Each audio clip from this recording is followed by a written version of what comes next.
party wheel dropping in as we go. Yeah, okay. Well, here we are. Happy Sunday morning. That's it, really, isn't it? How it is it? It's quite a good Sunday morning, but I'm covered in pen, by the way. I've had a lot of accidents with my signing pens this morning, so I look like a 5-year-old person that's been playing with pens. It was just a 53-year-old person that's been playing with pens. Have you ever been to the Netherlands before? I have been to the Netherlands. I was just telling a story, actually, about I remember coming here, to Amsterdam in 1994, and I didn't realise the extent of the New Year's Eve celebrations, shall we say. Ended up sleeping in the car and then getting locked down in a snow blizzard the next morning when we tried to drive north. But we had a good time on New Year's Eve, let's just leave it at that. But we had to sleep in the car, it was disastrous.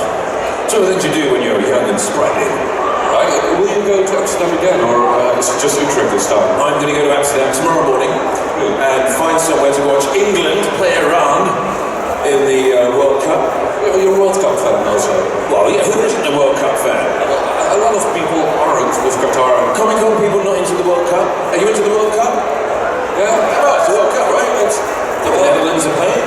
Yeah, the Netherlands are playing tomorrow. Yeah, you got Virgil van Dijk and, Sorry? Virgil van Dijk. I don't think the people will like it when we talk about soccer all the time. Let's talk about football, shall we? That'd be really interesting. Who do you think is going to win then? Very short. I mean, Argentina look a bit good for it, don't they?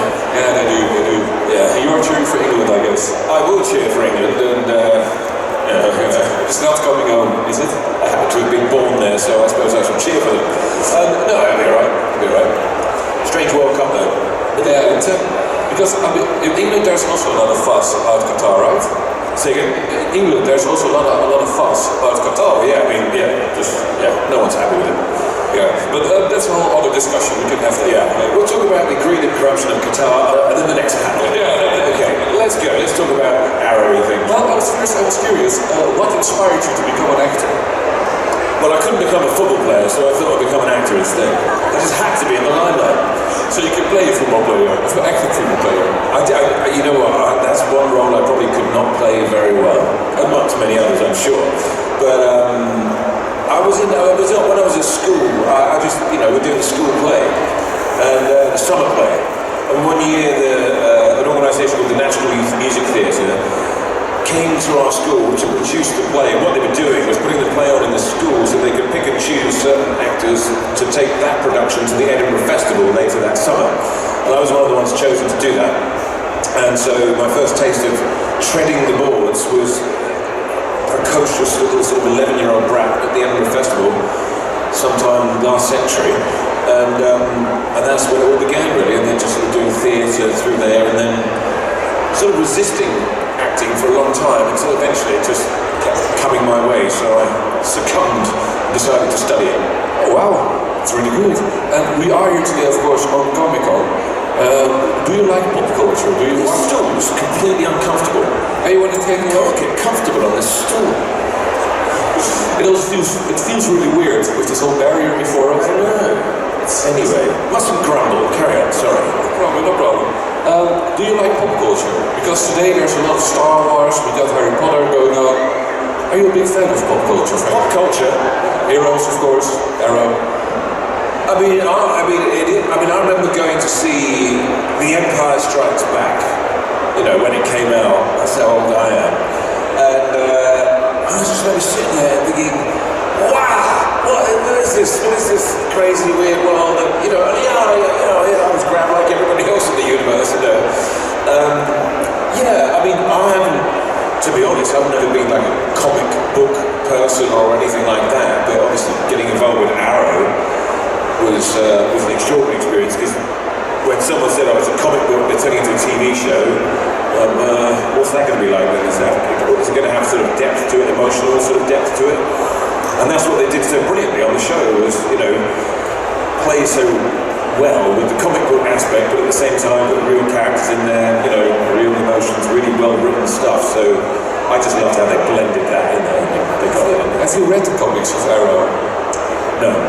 Never read it? No. I read about 1,000 scripts, but I wasn't really looking at the comics at the time. I was concentrating on the scripts. Every time you open a script for Arrow, it's a total surprise for you. In the next sense. Yeah. And when they start talking about Easter eggs and all that sort of stuff, I haven't got a clue. No idea. Don't you look it up on YouTube? No. Yeah, if it's something to do with the script and the story and the character, then I'm looking it up, I'm all over it. But if it's something that, no, just whatever's in the script. Oh, really? And maybe for everybody... I feel like you're disappointed. No, I'm a little bit surprised, because if I were you, if I were to play a character in Arrow, I never read the comics also, but if I were to play a character, I would read the comics to know what's his backstory, where's it going, will I be out of a job soon, or...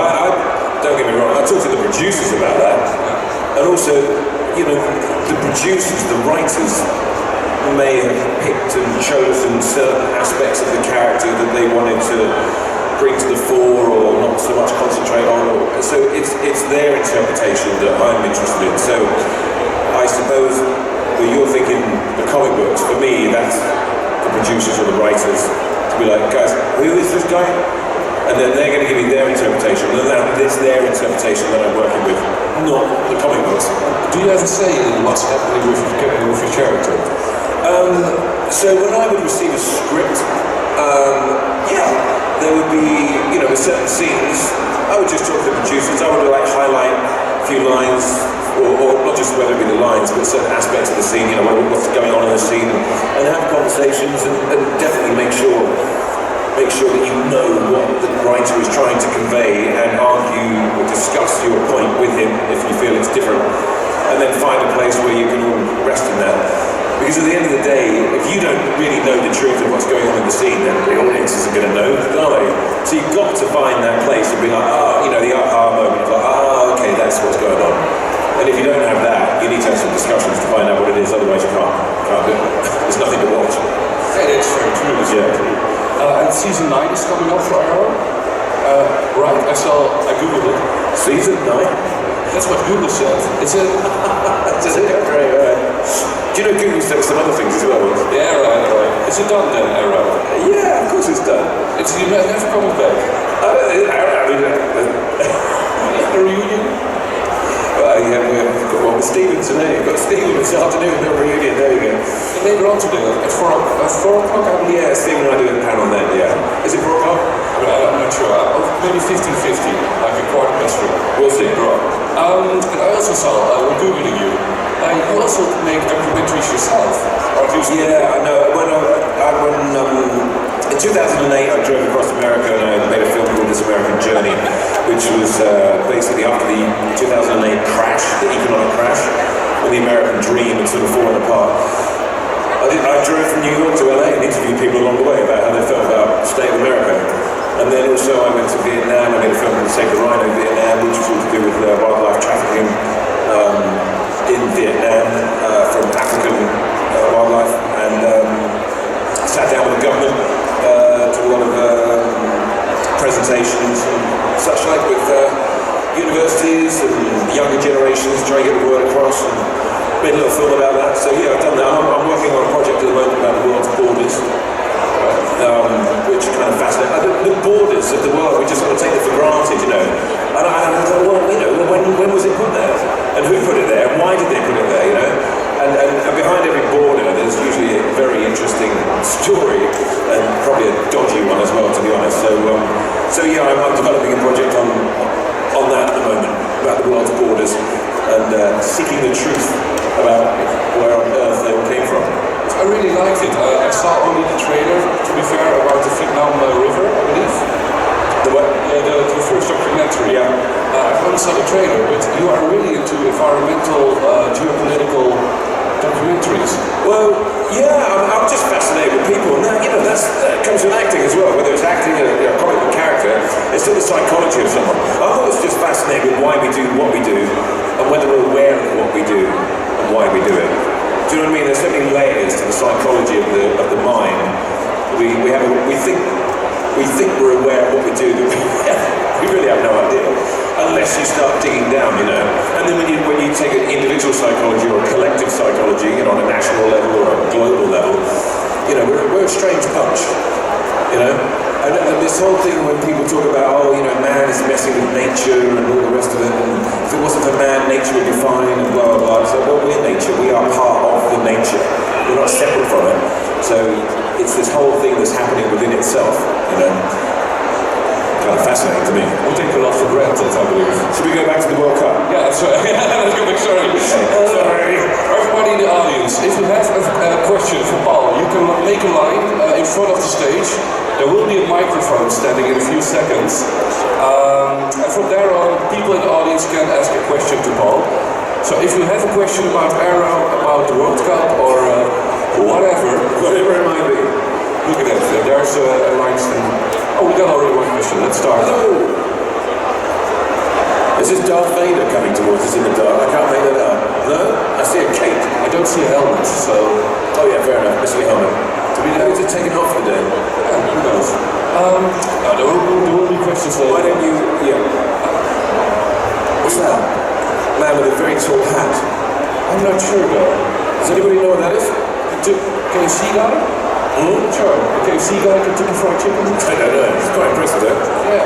Anyway, sorry, my fault. But do you like cosplay? Because we just saw cosplay to Quite a rather personal question. Oh. Yeah, no, it's great. Seeing everybody have fun like this is brilliant. I haven't done it myself. I did dress up as the Joker once for a Halloween party. It's the only time I ever dressed up. Really? Yeah, I mean, look at me, you know, not exactly. I'll dress the ugly person. I think you can take it. You can have the Joker. I'll dress up if someone's paying me. Really? But have you seen yourself walk around here today from Arrow? Well, I saw a bloke in a grey suit and a grey tie, you know, maybe that was cool. Dress up. Yeah. Right. Let's start with the first question from the audience. Hello. Hello. Hello. First of all, thanks for talking about your geographer, so I really enjoyed that. Okay, we should talk about the borders thing as well. Yes, yeah. But my question is about Vancouver and your character. So if you imagine your favorite place in Vancouver, and then that would be the set of a scene that didn't feature in Arrow with your character or about your character, what would be the place in Vancouver and what would be the scene that you would play there? You know, that's a really interesting question, and it hits on, I was talking about this yesterday on the panel yesterday. So for me as an actor, I have to know everything I can, as much as I can, about the character. So the more I know about the character, the less I have to act. Okay? So I have to embody myself, immerse myself in the character, psychologically, and then once you've got that, the physicality comes out, the voice comes out, all that sort of stuff. And one of the things I would do would be walk around Vancouver, pretending it was Starling City, Star City, and I'd walk around certain neighborhoods, and I'd have the Lance family house, and then I'd walk around and be like, that's it, that's the house that we lived in, that me and Diana bought, and then have the girls in, and then walk down the street and where my pops, my grandfather, who's just in my mind, not in the script, that's where he lived, and this is where the girls went to school, and I'd have this whole neighborhood, all these reference points to the character, the backstory of the character, and I would walk those. If ever I had a big heavy scene or anything with Laurel or Sarah coming up, I'd just go to those neighborhoods and I would stand outside. I think people probably thought I was being a bit weird, so I'd just stand there, and I had all the different scenes playing out, and outside the house that I chose as the Lance family house, there was a little swing on a tree, just on the sidewalk on the pavement. And I used to sit there and just pretend that I'd be pushing the girls there. I'm getting emotional now thinking about it. And that would be, you know, where I would just be there with my girls, you know, just pushing them on the swing. Didn't have a big guard, but they had to swing out on the pavement. And then the whole neighborhood sort of came coming together and whatnot. And then, you know, just having, you know, just dinner, family, you know, just those real things in life. That sort of back story that, you know, builds up to supporting the story in the script. And that's what it would be, the answer to your question. It's almost method acting. Just simply pushing Sarah on the swing outside. Let's go to the next one. Hi, thank you for being here. Thank you for being here. I really enjoyed your performance for the Dresden Files, and I'd very much like to know what would be your favorite moment or special time from that period.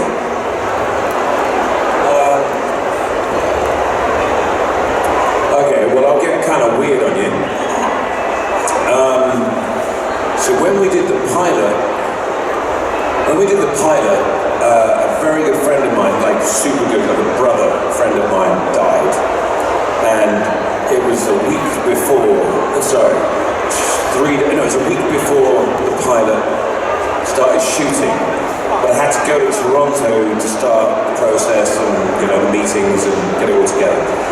And I couldn't go because I had to go back for my friend's funeral. And when I came back, I was in pieces. I was in a terrible state. My friend had died when he was 31 and it was just awful. And when I came back, there was a lady that was supposed to be my dialect coach.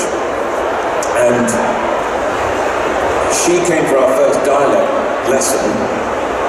And as she walked down the hallway, I'd spoken to her on the phone and she's like, "Are you okay? I heard about your friend." And I was like, yeah, let's just get on with it, gotta get on, And I poked my head out the doorway of the hotel, and as she walked down the hallway, she sort of came towards me and I looked at her, and she was this wonderful woman, and she just put her arms out, gave me this big hug, and I think she started crying.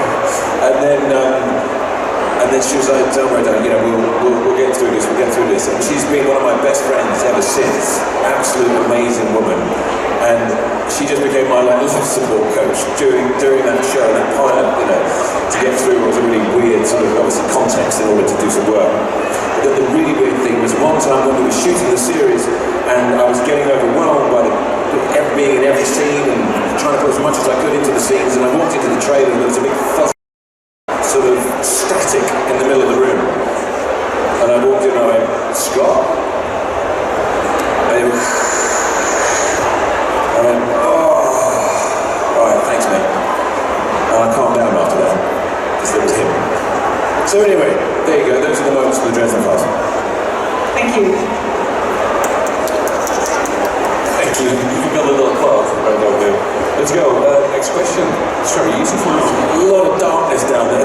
We have this sort of blurry, hazy light from here. There's a lot happening there, right? Yeah, but this is the same girl that you found off as Darth Vader. Oh, okay, so that was her head, I believe. Yeah, got a headpiece on that. Lovely, yes. Mushroom. A mushroom. Well, I'm a fun guy. Let's get together. You're going to Amsterdam, so... Yeah, there you go. Yeah. So my question is, what are the biggest challenges or setbacks that you've had to become an actor or drama? It feels like today, sitting on this stool and trying to stay on it, because it is so uncomfortable. What are the biggest, say that again? The biggest challenges you had to go through? Your head, your ego, your mind, your brain, the voice, the nonsense, the sabotage, the self-destruct, all that stuff. That's the worst thing. Because anybody can learn to act. It's quite straightforward. Just go and read Stanislavski, and actor prepares, objectives, events, purposes. It's all there. It's straightforward. But the thing that will make it difficult is the voice in your brain. Going back to the psychological layers of why you're doing it, why you need it, why you think you don't need it, all the rubbish. So it's the ego that is the biggest challenge, to be honest. And once you get that nonsense out of the way, you just bring it down to being in the moment, get your feet on the floor, taking a breath, and realizing that you're just there to give your service as an actor to the storytelling process and help fulfill a writer's vision or a producer's vision and entertain and da-da-da-da-da. When you bring it back to just giving, you're like, oh, okay. Oh, now I can enjoy myself. But when you get wrapped up in your own ego and your own nonsense, that's horrible. That's when it becomes really annoying. So the biggest challenge is just to get into that place mentally where you can just remove all that and just remember that all you're doing is giving the best you can to this moment. I'm curious, because as a European, I think it's hard to get into Hollywood. Because I think a lot of people just get a plane to Los Angeles, and then you can get an Uber, you can get a taxi. There's even a subway there. Oh, is that not what you mean? It's not like the acting world. Oh my god, I'm full of great jokes today. Is it? It's all in your head, isn't it? It's all in your head. When I got to LA, I was there because of an Indian film I did and a girlfriend in San Francisco. I ended up in LA.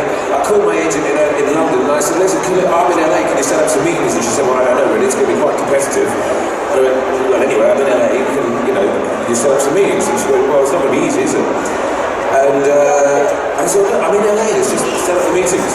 See, if I subscribed to her story, it would have been very difficult. So I would have made it difficult because I wouldn't have been believing something different to her negative story.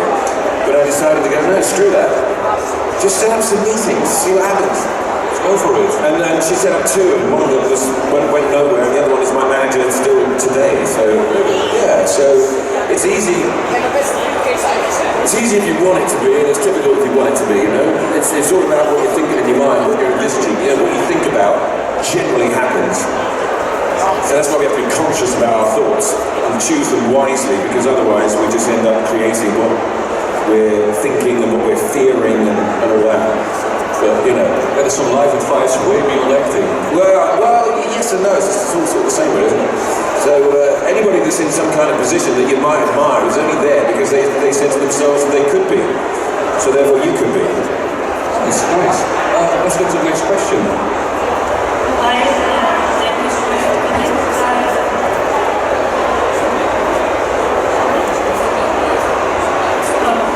Sorry. So I have a question. You can either answer it as Paul or as Brandon. If you were able to go into the Wave Rider together with Sarah. To go onto the what, sir? Wave Rider. The Wave Rider. Oh, is that Legends of Tomorrow? Yeah. Okay. So the time shift.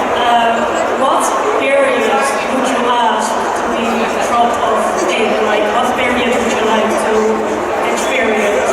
1965 to 1970 in the middle of London and going to as much music as I could possibly go to every single night, because that was a bit of a golden time in music, and that's when I would like to go and have a quick drink in Soho. 1965, 1970. There we go. That was a succinct answer. Yeah, that was a succinct answer. Yeah, I think so. What about you? What would yours be? I think I would jump into the future because I'm very curious, like what 2040 would look like, for instance. Why 2040? I mean, that is also the time we used in Arrow to jump through a few times. Ah, okay. Do you want to see if they really portrayed it correctly or not? Yeah, well, I mean, they jumped to it a few times and it did change. There have been multiple episodes in 2040, but Legends of Tomorrow and Arrow. So, Listen, time flies. yeah. Hang on, time flies like an arrow, fruit flies like a banana. That's it. It's 18 years. It'll be here in no time. That's the other scary thing. Life goes a bit fast, doesn't it? So you'll find out before you know it. I would go back to 2010. To 2010? Yeah. Why? What's the World Cup? Yeah. Iker Casillas, right off the field. It's the Netherlands against Spain. Yeah, that's right. Yeah. To the next question. Hello. What was your reaction when you found out you played Okay, so just before I did Arrow, I was involved in a TV show called The River, and Steven Spielberg was producing it. Jason Blum, who did all the Paranormal Activity, Blumhouse, blah blah, was producing it. Had a great cast. It was going to be the next Lost, ABC's big new show. Long story short, we made it, put it on, nobody watched it. It just didn't capture the imagination. Episode 1, check the ratings, nothing. Episode 2, check the ratings, 3, 4, ratings terrible. When episode 5 went out, I googled the overnight ratings, and it said The River hit series. And I went, what? Hit series? Why is it hit series all of a sudden? And when I pressed on the rest of the link, it said The River hit series lows, down in this demographic, down in this demographic, down in this demographic. When I got the full sentence, I was laughing, and in that moment that I was laughing at this moment, my phone rang, and it was my agent, and she said, oh, hey, Paul, and I went, oh, I gotta tell you this, is funny. I just clicked on this, it said River hit series, I thought, oh, it was a hit, blah, blah, blah. She went, that's kind of interesting, because you've just been offered this role as Quentin Lance's detective on this show called Arrow, Greg Berlanti. I was like, what? What? That's weird, isn't it? She went, yeah, I guess it is, because it doesn't look like the river's going anywhere. So, do you want to do this show instead? And read the script and thought, yeah, I'd love to do it. So I felt very good, and it came out literally the same moment as seeing the other one fly away. I think the thing of that is not to take things too seriously, you know what I mean? Some things come and go, and then some things come and go, and then some things come and go. And if they go, just, well, okay, something else is coming instead. So it felt good if you answered your question. Thank you for the question. Let's go to the next. Hi, I wanted to ask if how you feel about the war between Marvel and DC. I thought you were going to say something really heavy then. I'm sure you time really. Marvel and DC, you know, I'm not qualified enough to really comment on that, but is it me that Marvel seems to have a good grip on the movies and DC seems to have a grip on the TV? Is that still the case? Yeah, is that, Marvel's coming back through Disney Plus. okay. With Scarlet Witch has her own series. Okay. We also have Loki, great series. Okay. I can name them all, but Okay. I don't know enough about the one world versus the name. I don't even know which one's which, to be honest. So I'm probably the wrong guy to ask. Sorry. still, if you could play another superhero, who would you choose? Any superhero, Marvel or DC? Anyone swim around underwater like a dolphin? Aquaman? Aquaman, there you go, Aquaman. There you I are. think that's Jason Momoa, isn't it? Exactly, you're Yeah, I think he's got that one. I don't think I think I've missed that bus. Let's go to next. Hello. So I thought, these are all kind of boring questions, so let's make it a little bit fun. Okay, that's a little judgy. True. So this will make you think. Which character am I representing right now? Oh, that's a very self-referential question. That's a good point, yes. Okay, I thought you were going to take it up. No. I get it. Gotta think it. I can't see you well enough. I see you got some black glasses on. Oh, they're yellow. Okay, can you... Let me take my... Okay, that's better. Okay, Mask Man. Spectacle Man. What? No, it doesn't have a man in it. Okay, what is it? It's Sticky Toby. It's let's just say mass murder. Okay, jolly good. Have you been watching the Jeffrey Dahmer show? Yes, actually, yes. Lovely, isn't it? Yeah. It's too well made, that show. It's very unknowing. Anyway, I have to urge to eat someone's heart though, thank you. yeah, enjoy your heart. Thank you very much. Take care. Great to meet you. Bye. That was a tough question. Hi, hello. Hi. So, Did I have something? You just walked off in the room. Anyway, carry on. Yes, hello. hi, hello. So first of all, I'm very happy to meet you here. So thank you for coming at Dutch Comic. Thank you for coming. Yes. So my question is, I was wondering, the episode you enjoyed shooting, the episode you enjoyed most shooting basically as Detective Lance in The Arrow. Do you know, we were talking about this last night. Stephen and I went out for dinner with Cassandra and Taryn, and we got onto that. And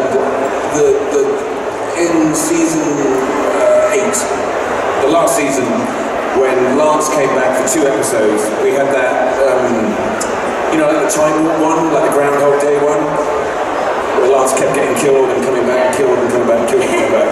And Stephen and I had so much fun doing that episode, and particularly that one crazy scene at the end where we were in a warehouse, funnily enough, warehouse interior at night time. And it was blowing up around us, and we were getting attacked and stuff, doing all that stuff. That was, if I had been at one episode, that was the episode that was the most fun. Loved it. Thank you very much. Bye. Thank you. And I'm curious, because yesterday somebody asked a great question. What was the most fun you had behind the scenes? So off camera. I mean, while shooting something, did something funny happen, something bizarre, something... Funny stuff happens all the time. John Barrowman standing in his underpants, all that kind of thing. But the most fun you're really having is the creative process. There's kind of a boring answer to it. But the most fun is when you're sitting, me and Katie, we're sitting there in the makeup trailer in the mornings, going over the scenes, trying to find the truth of the scene, find the moments, blah, blah, blah, blah. And that's the fun bit, because you're getting into some good writing and working with good actors and working with these great characters. And when you're doing that every episode for, season after season, that's fun. Understandable. Just having your brain, It's the whole process. yeah, just getting, it's very inspiring. It's a lot of fun. That was the fun. Let's go. Hello, sir. Hi. My question is, what's your favorite motorcycle? My favourite motorcycle? Well, I had a motorcycle once. I always had this thing about a sidecar. When I was younger, I used to hitch around Europe, and in the days when you could do that sort of thing. And the best ride I ever got was being picked up in a sidecar. It's like, wow, this is cool. And when I moved to a place in California, outside of LA, out in the countryside, saw this motorbike on the side of the road, and it had a sidecar, and it was for sale. And it was basically a Chinese copy of a Triumph, and it was British racing green, and it was like a 1968, yeah, it was 1968, and I bought it, and it sat in the driveway, and I can ride a motorbike, but I'm really nervous on motorbikes. If I go on a road bike, the fastest I've gone on a road bike down here was 49 miles an hour, and I do a lot of riding, road riding, and I have no fear at all. I'm just kind of like, because I feel like I'm with the bike. Motorbikes terrify me because I feel like the motorbike's got a mind of its own because of my bad riding. So we got on this bike once, and a friend of mine who's a very good rider said, this is literally the worst motorbike in the world that you could possibly ride. I don't recommend it. You'll die. And I went, that's okay then. And I just had it in the driveway for the 7 years I lived in that house. So that was my favourite motorbike. Thank you. No problem. Let's go to the next one. So my friend wanted to ask this yesterday, but didn't get a chance. On season 2 of Arrow, you worked with 2 Katie's on set, like same pronunciation. Did that ever get confusing? Yes. Thank you. In what way did it get confused? It would just be Katie or Katie Lots. Katie Lots? Or KC. She's gone. Okay. That's nice.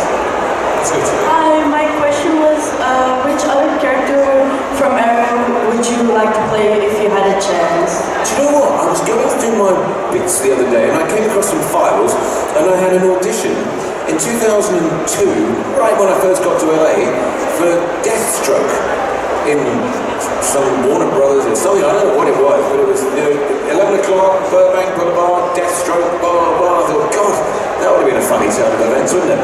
That wouldn't necessarily be the character, but I don't know, let's say Deathstroke, kind of fun. Yeah. Thank you so much. Nasty old Deathstroke. would you play Deathstroke if they offered right now to you in the movies? Yeah, sure. Yeah, why not? That's right. Yeah. Hi, first of all, welcome to the Holland. Thank you very much. I do like this country. I like it a lot. What do you think of your co-stars, in particular the two? Oh, they're unbearable. I can't stand them. Don't say a word or anything, but they are just appalling. Carry on with your question, sorry. What do you think of your co-stars, in particular the two badass women that play your daughters in the series? Well, as I was saying a minute ago, with Katie, Cassidy especially, we had so many scenes, father, daughter, that, we had a blast, and I remember, you have to be careful when you first do a show, and let's say you've got family characters who you're working with. I remember doing a Tennessee Williams play years ago, and I said to the actor that was playing my mother, I said, do you want to get together and talk about the characters at all, like the relationship between us or anything at some point? And she looked at me and she went, I don't do that sort of thing. And off she went. And I was like, oh God, okay, well, I guess I'll just do it by myself then. And you always have to be a bit careful. And I remember with Katie Cassidy in the pilot with her, and just on set one time, just around the corner, like, Katie, do you want to get together at all, talk about the character? She's like, oh my God, I'd love to. It's like, oh, thank God. And that began the hours and hours and hours and hours that we sat to those characters so that we can, get those moments on screen. And Katie Lots was the same, but we didn't really have the same sort of scenes. The big scene for me with Katie, which was the one going back to the Vancouver, finding the house in the neighborhood and creating the backstory, was the moment when I saw her for the first time. When, whichever season that was, when I've got a gun and I'm about to shoot somebody, she steps out, it's like, oh God, it's my dead daughter. And then to bring that emotion up, you've got to do the backstory. So I did a lot of that just for myself. So I didn't have a lot of those kind of dialogue-y scenes with Katie Lots, but they were both fantastic to work with. Really, really good. Thank you. Better than that actor in the Tennessee Williams play. Hi sir, I hope you're doing well. I hope you are too. Yes, I'm doing very well. So my question is, in the first 2 seasons you had hair. Was that a wig or is it your real hair? I've still got hair, what are you talking about? No, what happened is, no, that was my hair. Oh, for real? Yes. Google my younger self, I was dark and handsome and young and gorgeous.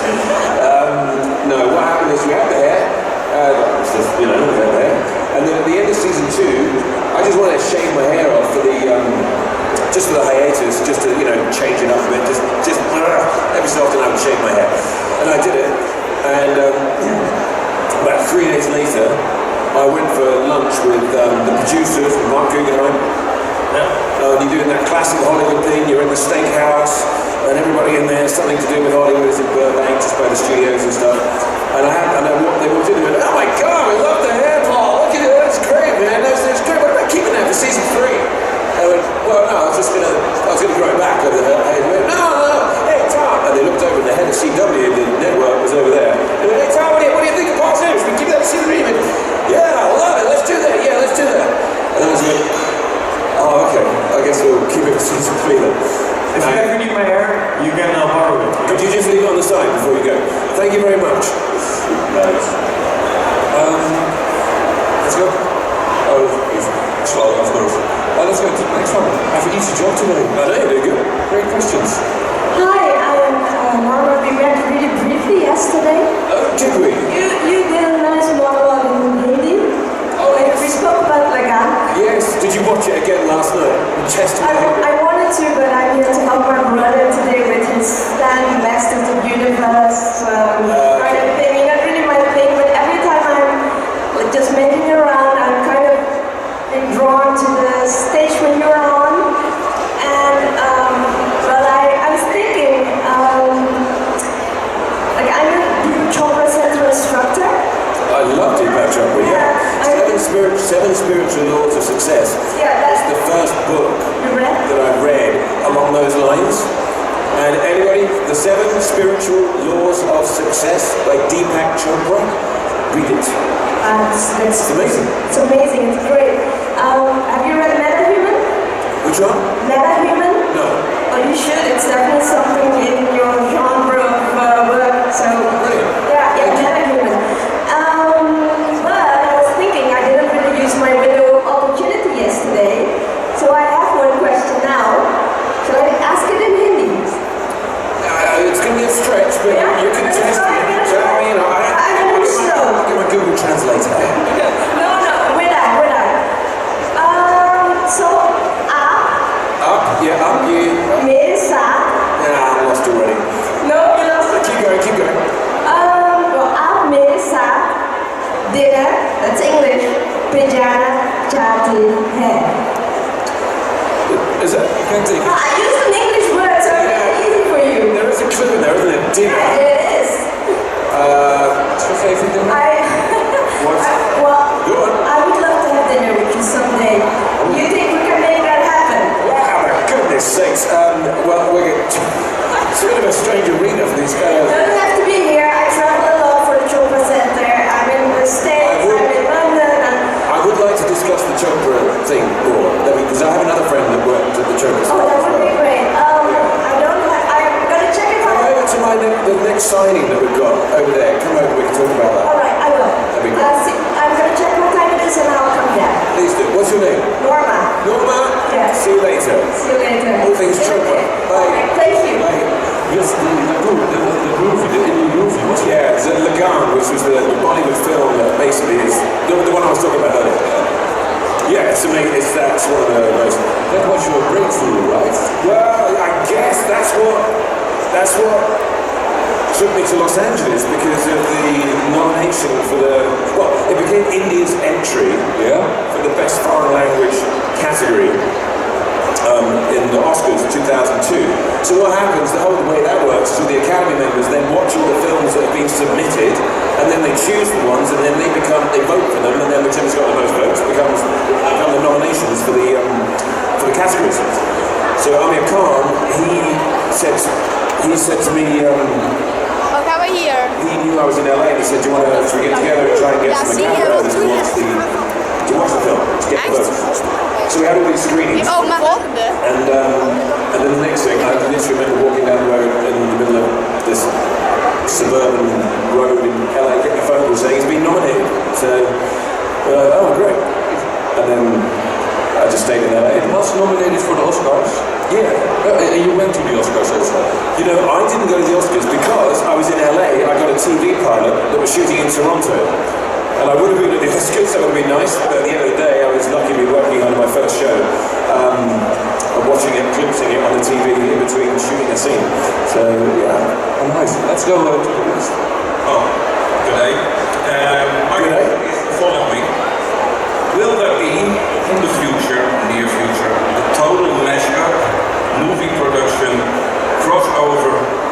between all the characters.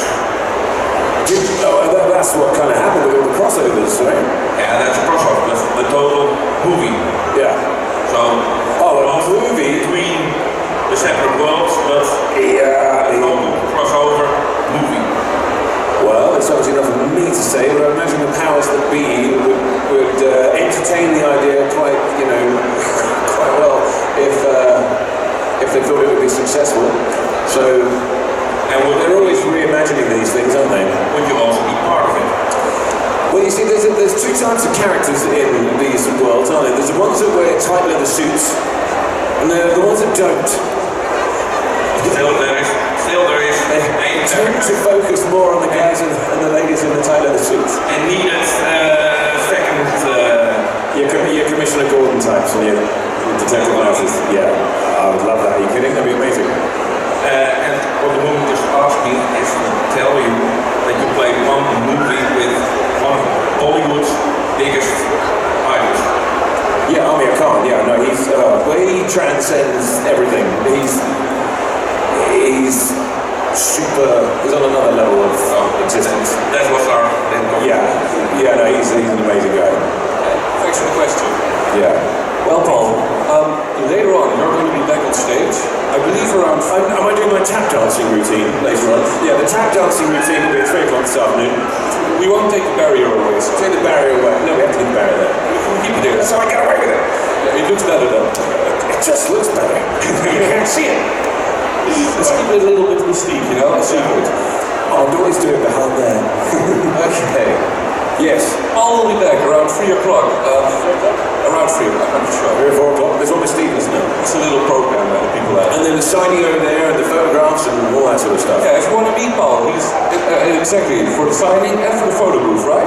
Yeah, I believe so. I think that's why I'm here. Yeah, these kind of moments. Yes, absolutely. So please give it up for Paul. Thank you, Paul. Thank you. Thank you very much, guys. Really appreciate it. Thanks for coming. And thank you very much. Cheers. En lieve mensen, zometeen ga vooral nog niet weg, want Brainpower komt hier zometeen met